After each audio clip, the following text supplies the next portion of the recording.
I've spent my entire life either at the schoolhouse, on the way to the schoolhouse, or talking about what happens in the schoolhouse. Both my parents were educators, my maternal grandparents were educators, and for the past 20 years, I have done the same thing. And so, needless to say, I have had many opportunities to watch education reform. Some of those reforms have been good, and some have been not so good. And we know why kids drop out. We know why they don't attend. It's either negative peer influence, low attendance, or poverty.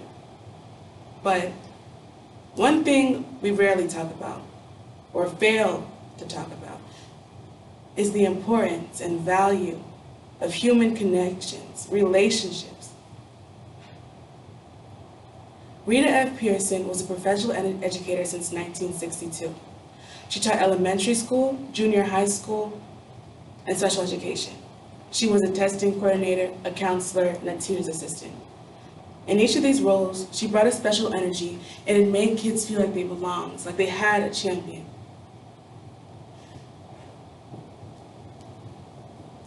She made them feel like they had someone to lean on, and her legacy will not die.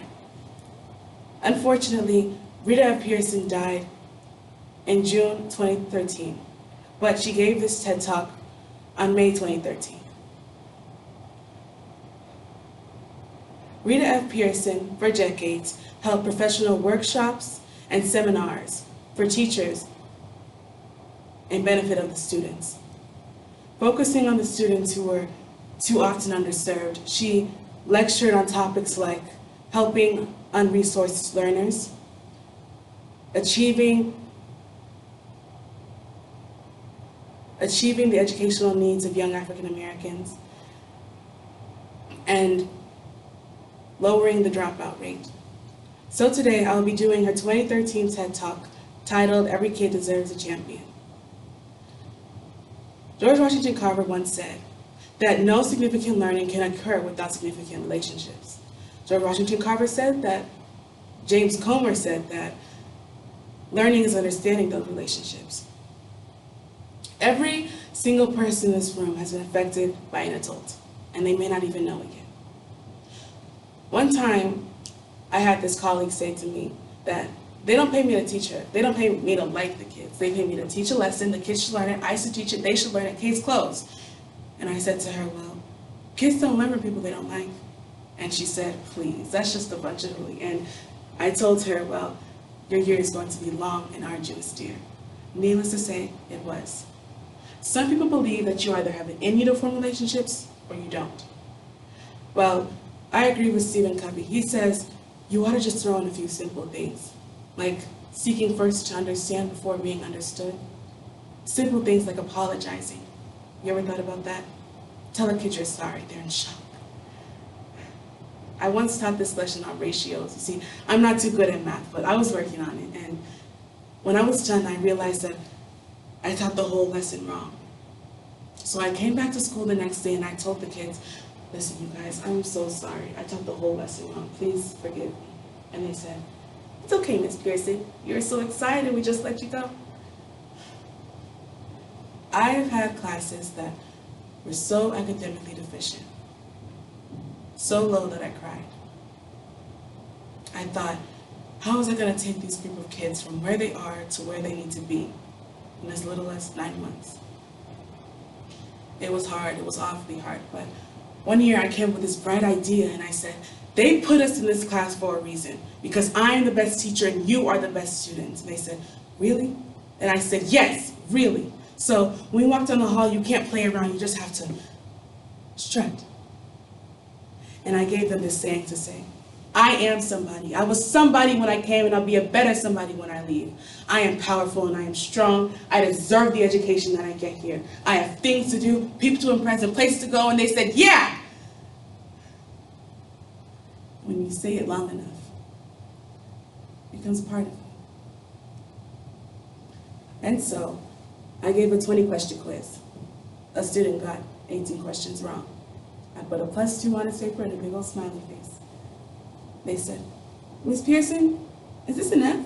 And I said, yes, it is an F. Then why did you put a smiley face on it? Because you're on a roll, you got 2 right, you're not all that bad. And when we review this, you're gonna do better, right? Yes, Ms. Pearson, I can do better.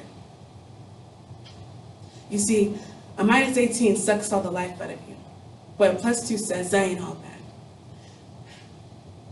For years, I watched my mother take the time at recess to review.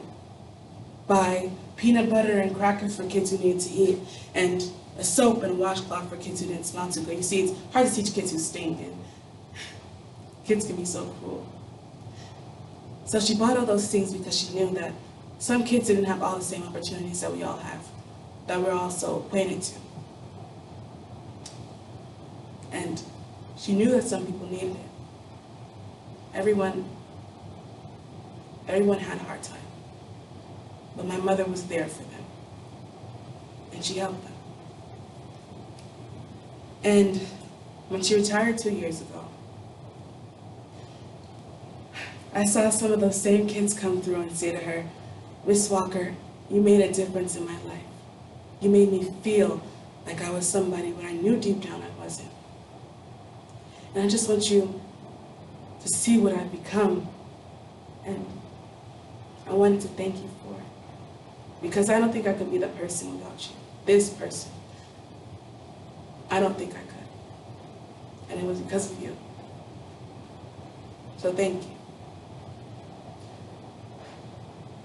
And when my mother died at 92, I saw some of those same kids at her funeral. And it made me cry. But not because she was sad, not because of that, but because of the legacy of relationships that she had left behind that could never be broken. Can we stand to have more relationships? Of course we can. Will we like all our kids? Of course we won't. And we know that the toughest kids are never absent. They are never absent. But they come for a reason. It's a connection. It's a relationship. And while we won't like them all, the trick is that they can never know it. They can never know it. So teachers become great actors and actresses, and we come to school and we don't want to, and listen to policy that doesn't make any sense, and we teach anyways. We teach anyways. Because that's just who we are. Can you imagine how powerful the world would be if we had kids who weren't afraid to think, who weren't afraid to ask questions, who had a champion? Every kid deserves a champion, an adult that will never give up on them, sees the potential in them and helps them reach it. Every kid needs a champion. Every kid. And so, when I think of the legacy that my mother left behind, I think of how amazing this world would be if everyone did the same. How amazing this world would be if there was connections, relationships, and champions. Is this job hard? You betcha. Oh, you betcha. But it's not impossible. We are educators. We were born to make a difference. Thank you so much for your time.